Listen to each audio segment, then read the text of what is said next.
អង្គការ CBN កម្ពុជាមានគម្រោងជួយដល់កុមារក្រីក្រជាច្រើនដែលគម្រោងនេះមានឈ្មោះថាគម្រោងគាំទ្រសុខុមាលភាពកុមារ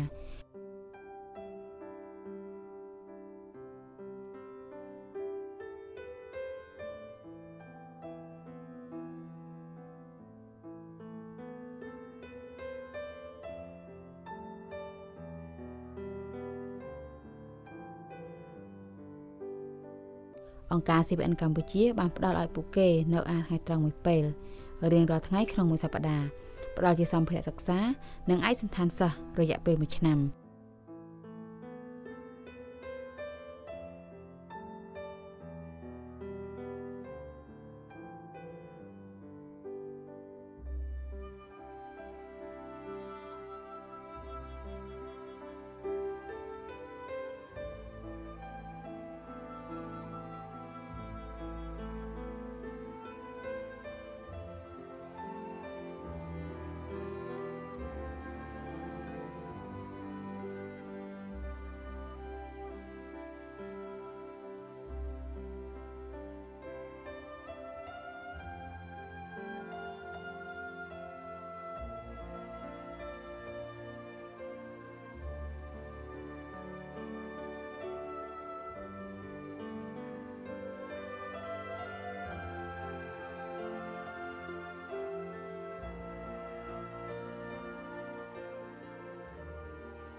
ការបង្កើតគម្រោងនេះឡើងគឺដើម្បីជួយដល់កុមារទីតក្រឲ្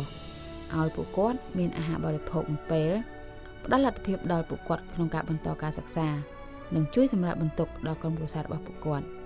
ដោយនេះសូមបងប្អូនទាំងអស់គ្នាជួយគាំទ្រនិងរួមចំណែកដល់គម្រោងនេះតាមរយៈការផ្ដល់ជាថវិកានិងសម្ភារៈសិក្សាដើម្បីជួយដល់ពួកគាត់ទាំងអស់គ្នា